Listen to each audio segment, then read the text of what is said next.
Share screen.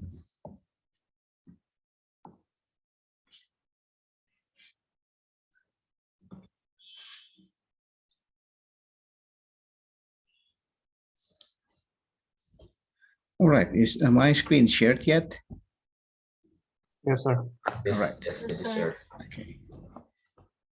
Good. So yesterday I mentioned a few things about the some motivations of doing calculus, and one of the thing is the last one that I mentioned is trying to estimate the error, okay, in a input-output system.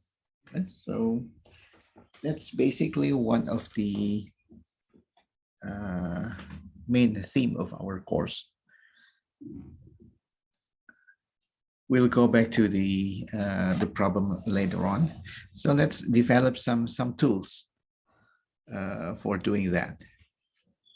Okay, and maybe I don't know if we can start it later today of the how to use it.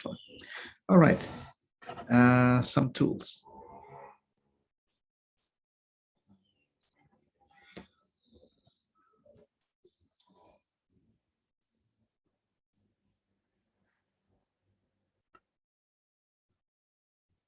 Okay, now remember that yesterday we always represent our system functions actually, right? And we write this down as y is a product of the input x under the process f.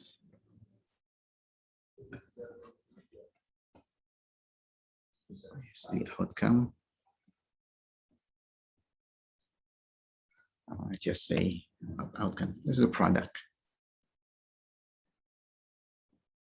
of the process f with input x, right? So y equal f of x. All right. So because we're talking about mathematics, we would like to quantify this process.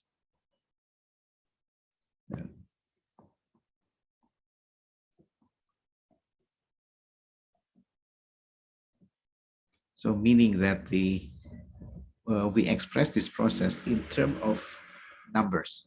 Quantify means in terms of numbers.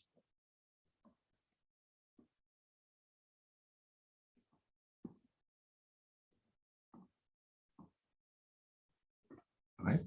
So our tools mainly here now so x now y is usually real numbers. Okay. So f is basically a rule how to compute y from x.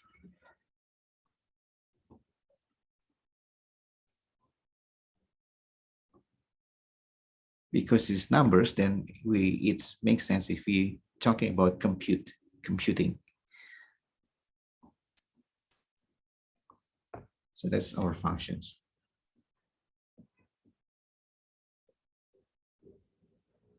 All right. So although we will describe functions later in more precise fashion.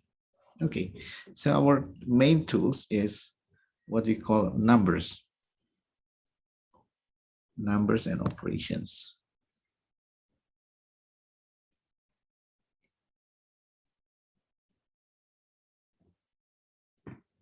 All right. So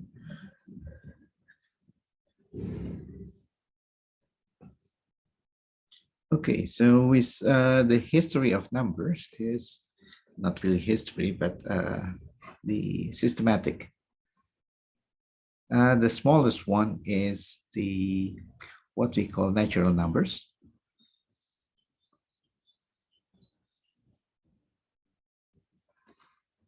Okay, so this is a math, say, introduction to math, usually math numbers 101. So natural numbers some start at from one. and etc. Right? So that's the smallest one. That start when people start counting. Early civilizations start counting their herds, maybe just one chicken, two chicken, with one egg, two eggs, right? So natural numbers. And then we have what we call a uh, integers.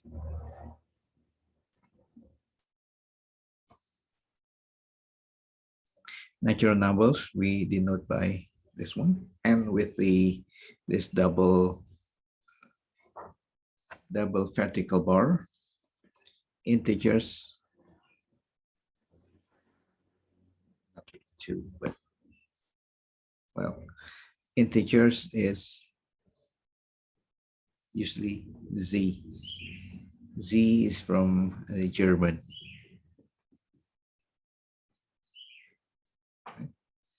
So integers, you can extend the natural numbers with zero. 1, 2, 3, 4, and it's negative. So you extend both to with positive, negative. These are integers. Okay. Although the history, it's much longer actually. If natural numbers will agree, is from the early civilization of human civilizations, but the number zero itself not started until maybe 5,000 years more, 5,000 years later or something. And negative even is more recent. Okay, so this is the systematic order, not really the historical order. Okay, and then we have a rational.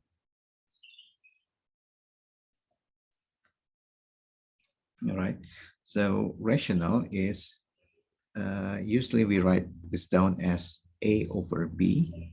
Okay, with A and B are integers, and B is not zero. Okay, and as we mentioned yesterday, in representations,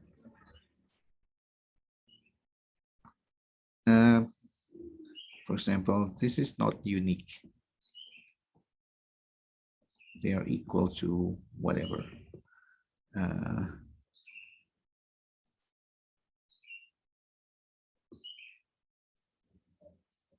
For example, so the representation is not unique.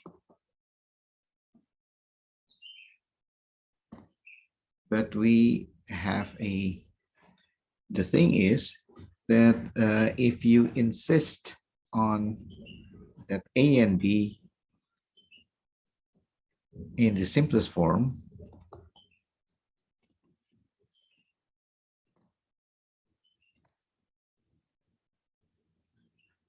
that is the, I'll use the GCD. Remember the term GCD? Greatest common GCD factor, GCF actually.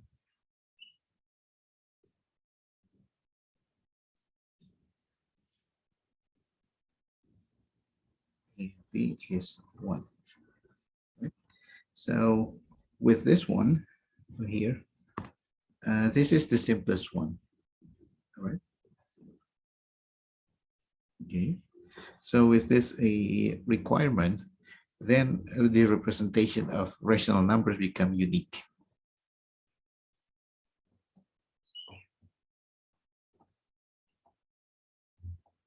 What conditions is these conditions?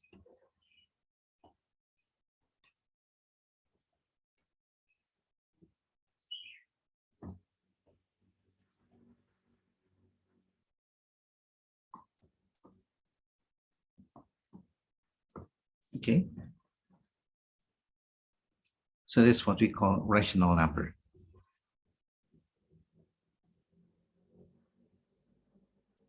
And the notation of rational number is Q. Q is from quotient.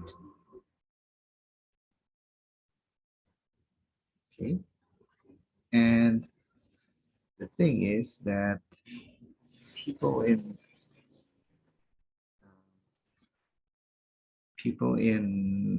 early, like Archimedes, already know that they are non-rational numbers.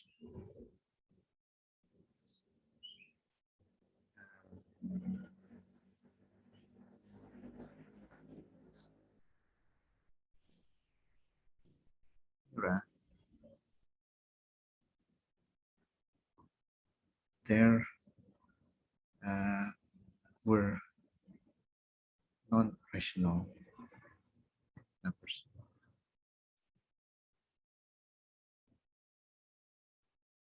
For example, because people at the time know already what a Pythagorean theorem is. Okay. Okay. So the number R here is not rational number. As we proved yesterday, R is what we call nowadays is square root of 2. Okay. So we proved it yesterday that the square root of 2 is not a rational number. All right, so people already know that there's something lying outside the Q, but didn't know that how big really is. Okay, this is what we call irrational number.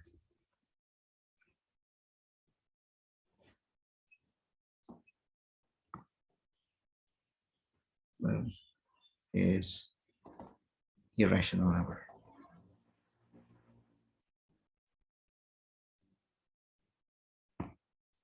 Okay.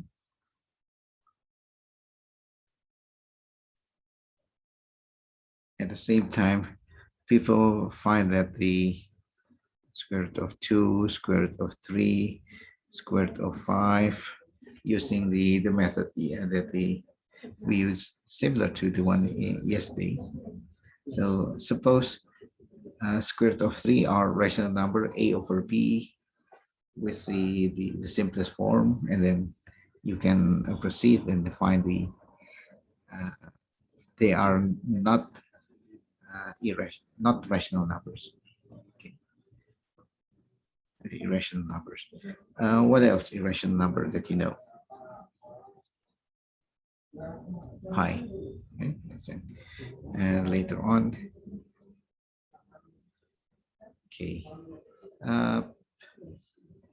mathematician proved that the pi is irrational number is not quite recent in the history of mathematics. It's in the 17 something, right? So it is about 2,000 years after Archimedes proved that square root of 2 is not rational. And even the number e is 2.7 something. That's even more recent. That's almost the 20th century. 20th century mathematics, right? So it's quite recent actually. All right, so when you make union between rational and irrational, then you have what we call a real numbers, reals or real number. Okay, denoted by this one R. Okay, so this is Q, and you put the how we call this is what we call the complement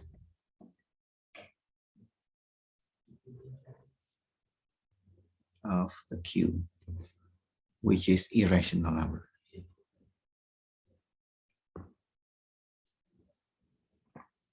Okay. All right, so that's the systematic of numbers. So you see that in the smallest one, you have n, and you have, see, the integers.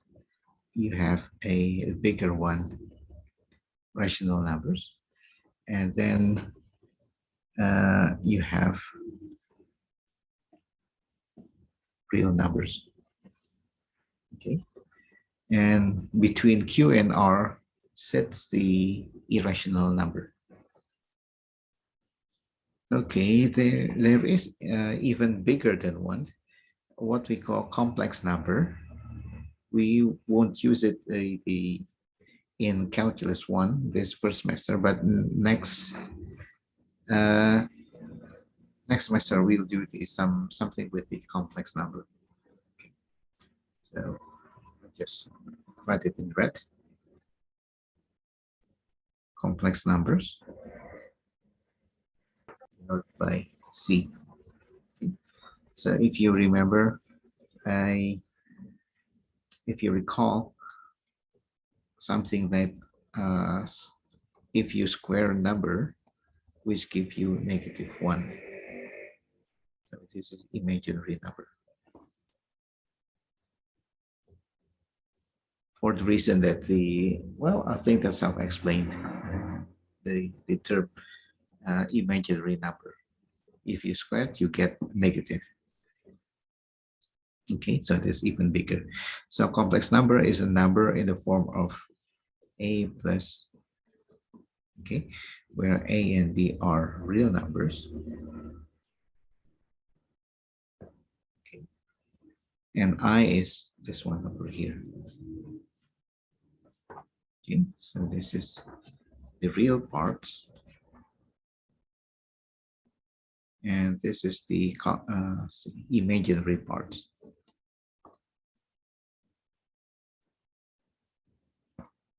All right, so that's even bigger.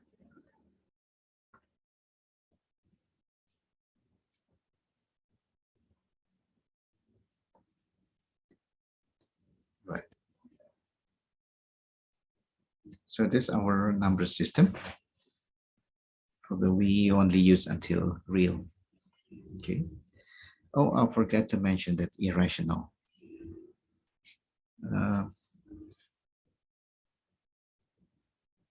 Irrational number is numbers without any pattern.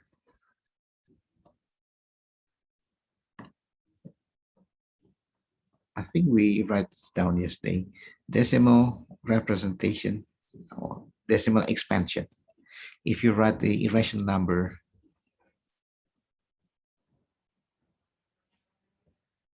of irrational number,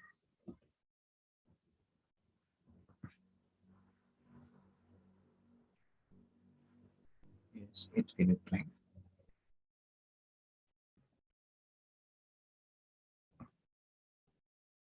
And has no pattern.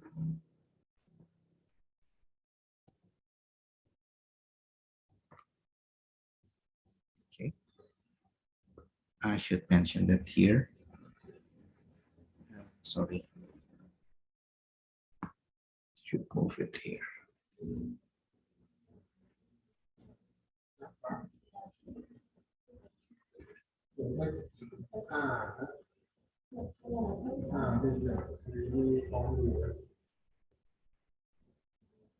Okay.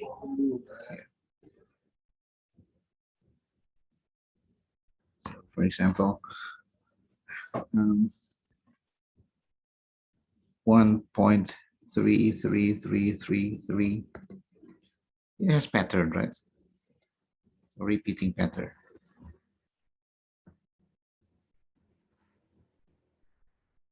Right. But this is not the irrational, because this is actually something that we write down as 4/3. So this is rational. So this is a pattern. Or you can have something like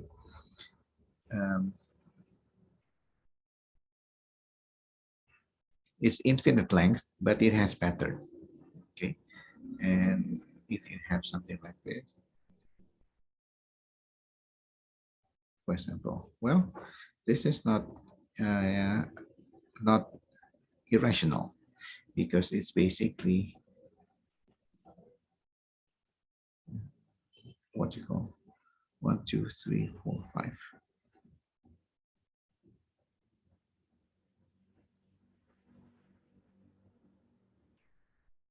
So that one. So this is also rational. Okay. So irrational is something like has no pattern whatsoever. Okay. All right, so that's basically our number system.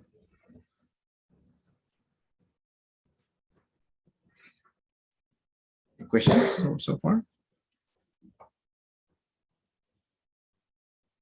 No, sir. All right. Let's check.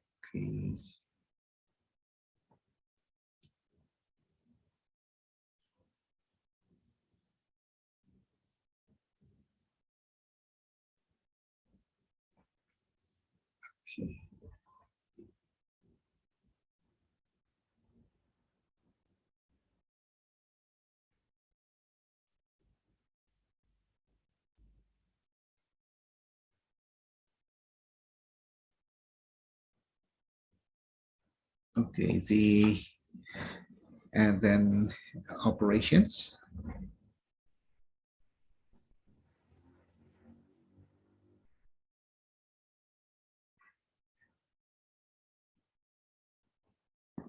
And relations number.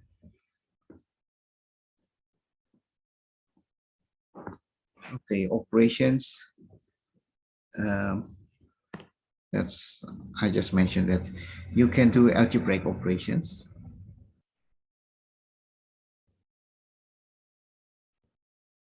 Algebraic means you can add, subtract, multiply, and divide.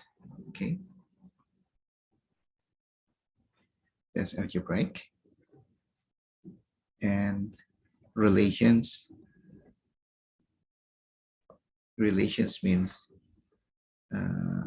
equality, inequality.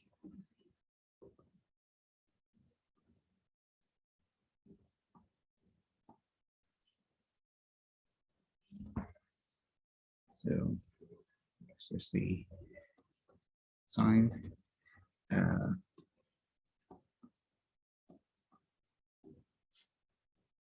Okay. Order relations.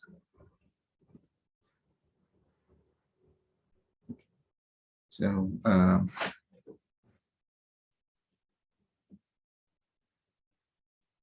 we'll talk about it more about the equality and inequality, how to solve it. All right. And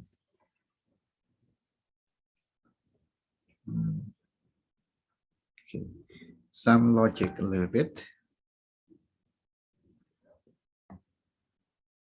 Okay, so there are what we call a quantifier.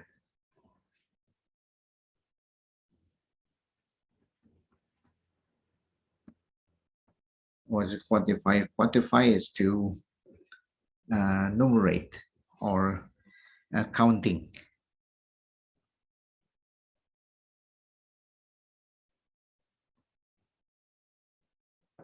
Counting how many there are. So there are two quantifier.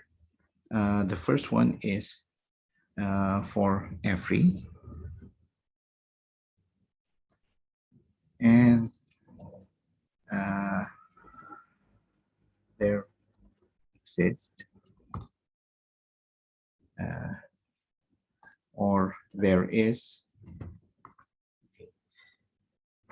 These are the two extreme actually. For every means, well, that's for every anyway. So there is one that's sufficient to show that it's the this quantifier is satisfied. Okay, this is the what we call the universal quantifier.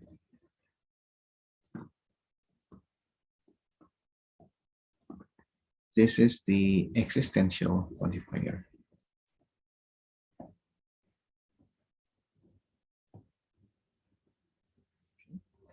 So the thing is, our statement is usually contains some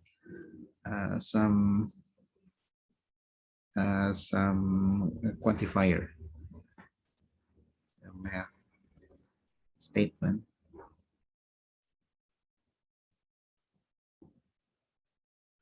almost, let's say this one.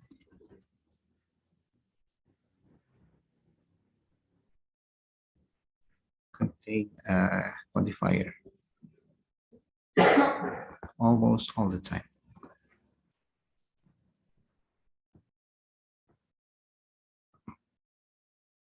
Okay, for example,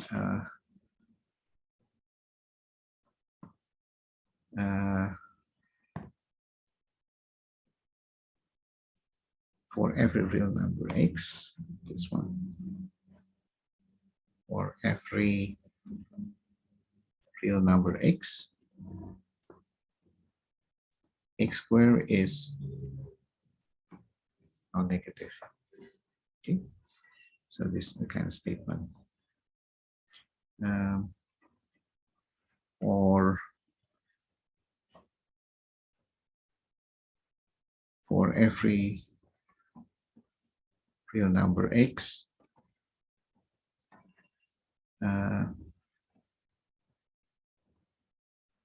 for every real number x bigger than, say, bigger than 1,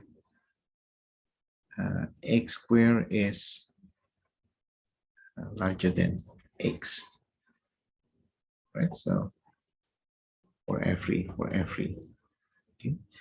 And let's see, what is, there is a, what else? Oops.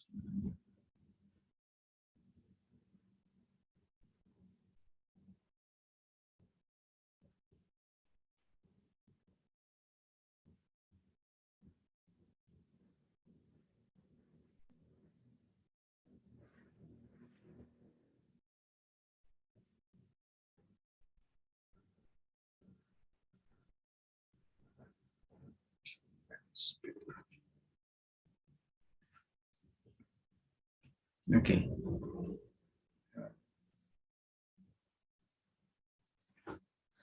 Okay, that's a compound quantifier.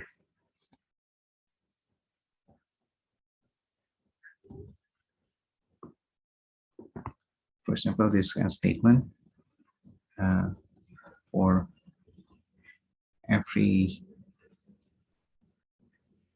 real number x, there is real number y such that y is bigger than x squared, for example. Right? So they are compound because they contains more than one quantifier. There is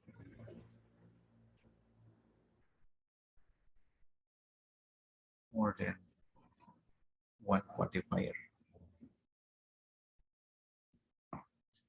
Okay, so that's what we call the compound statement.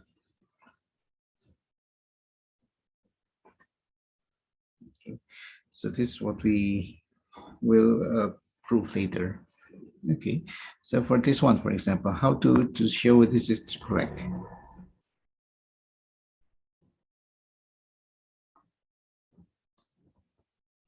The statement is correct. Okay. Well, to show this one, let's take the let x arbitrary real numbers. and you have to choose y, say, which one's bigger? Well, take this one, right? You choose, then you show that y equal x squared plus 1. Of course, this is at 1, so this is must be bigger than x squared, right? So this is bigger.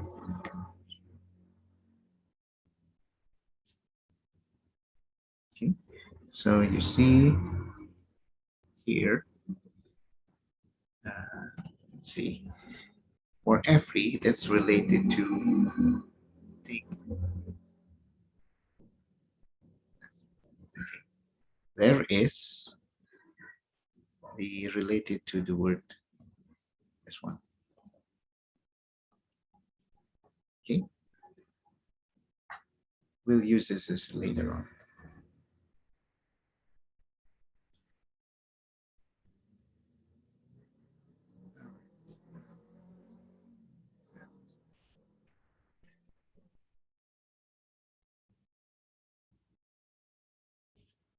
Okay, so for example, which one is a, which statement are correct?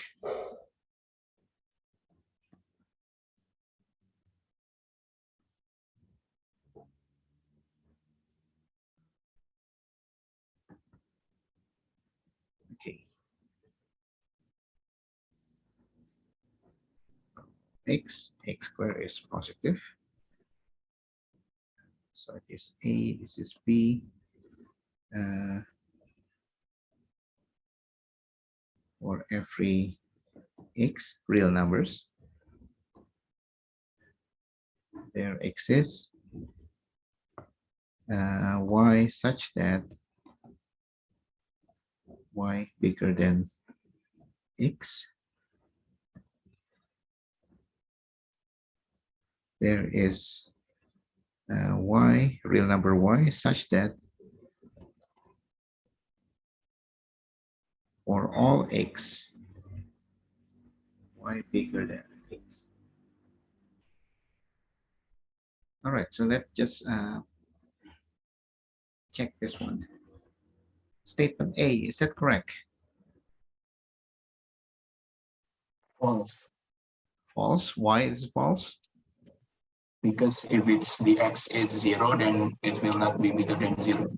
Right, good. All right, so this A, false. This is if x equals 0, and 0 is real number, then square equals 0. Okay, so to deny A is you provide a example. This is example when A is not true. Okay. So to show the statement is incorrect,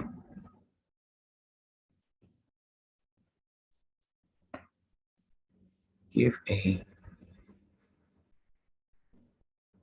what we call a counter example. Counter example. So this is a counter example.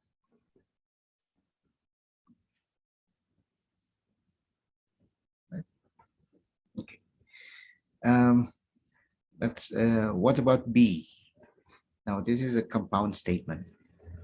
For every real number x, there is a real number, not a real number, such that y is bigger than x. So how you choose y?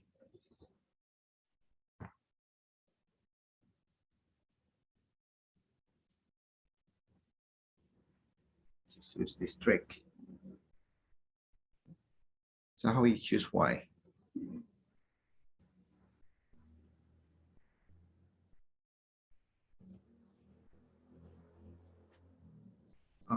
in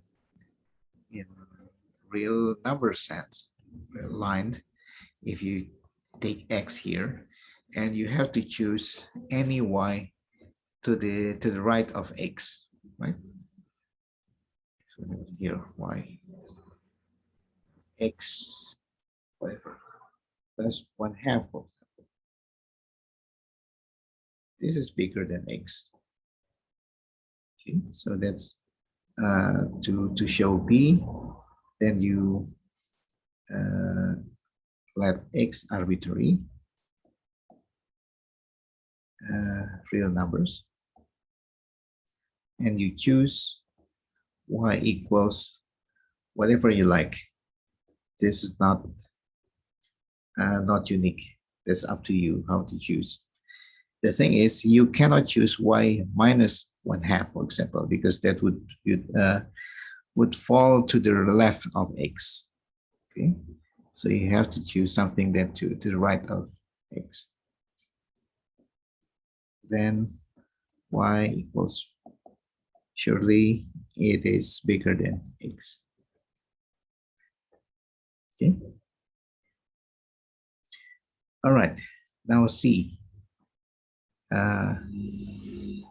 Just go. That's true. What about C?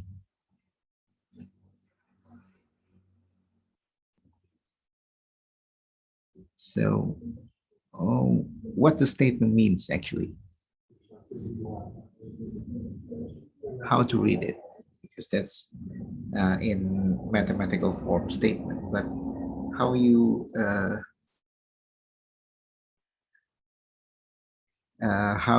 read the statement in a more humane statement.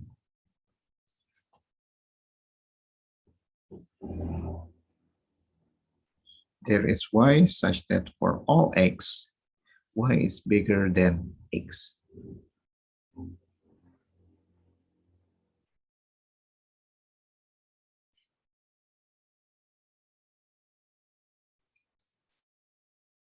Okay, so is this correct? Or how you read this one? Before you decide whether it is correct or not, then you'd better be able to read this in something that you could understand, right? So this means I would write something like this. There is a real number y such that y is bigger than any real numbers. That means y is the largest real numbers. So the statement C saying that there is the largest real number. But is that true?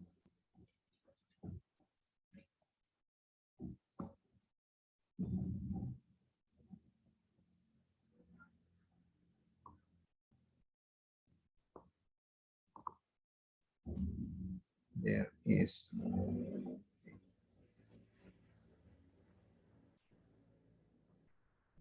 or something like this, real numbers.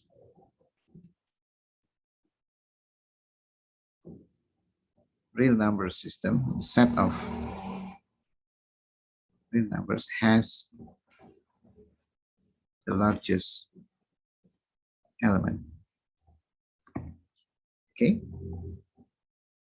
Can you see how to change the statement to this one? But sorry, what happened to this one?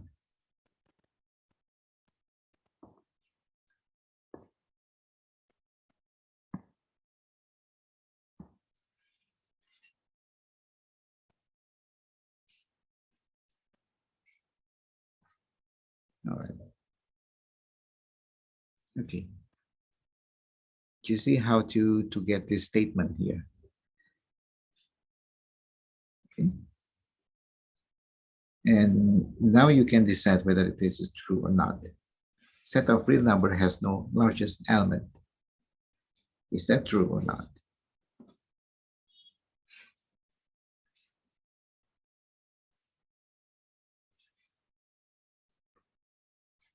No, sir.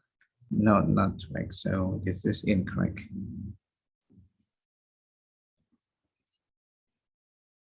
Okay. Later on, we talk about this symbol here. Right? But this infinity symbol is only a symbol. In term of uh, in term of let's see, in term of limit,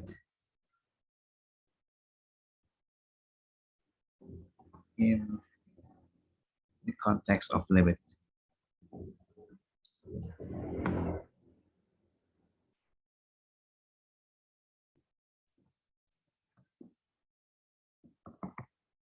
Not a, oh, I should say, not a real number. There's infinity symbol here. All right, so we'll talk about this later in the limit. Right. So let's give some example about the compound statement. Okay.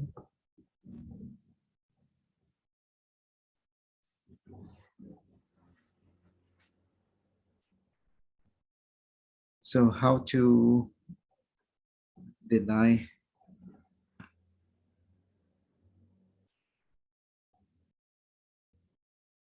quantifier. Uh, so to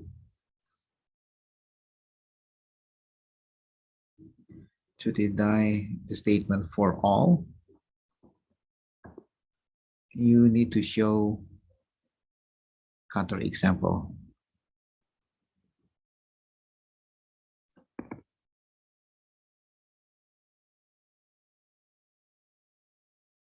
So a statement like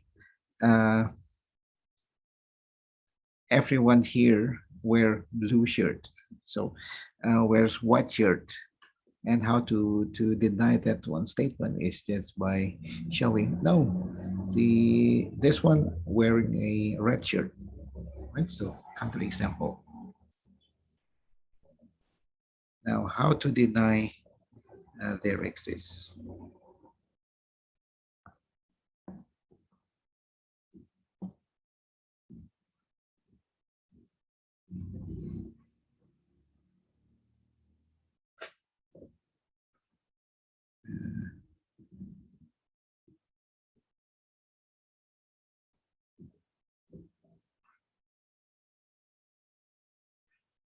To deny there exists, then you have to show all. Let's see. Let me find some example.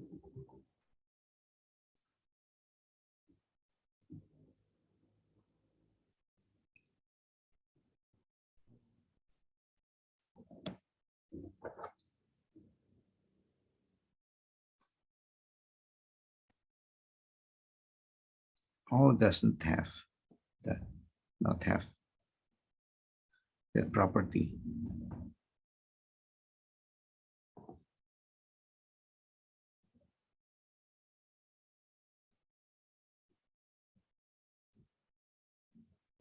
Okay, so example is how to show there exists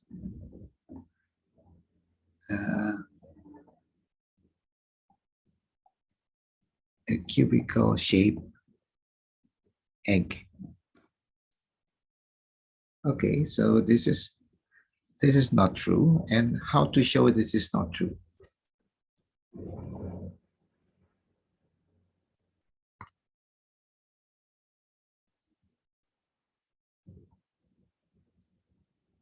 Right. So show this is true by showing that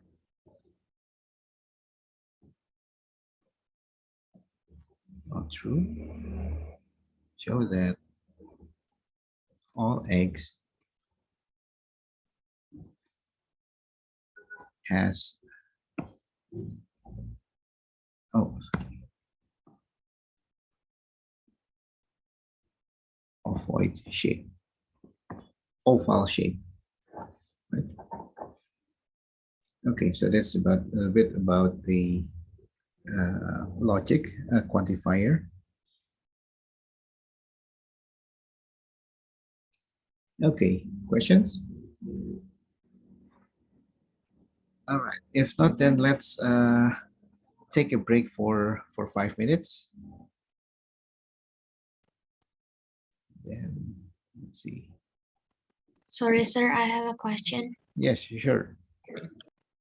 On question B, what if the y is equal x plus 2 or x plus 1? It's not x plus half, like That's up to you. you right there. That's Oh, up to okay, you. okay, I It's see. not unique. That's your choice. The thing is, we have to choose y to the right of x. So you have to All right. x plus something. Okay, okay. Thank you. All right, so let's take a break.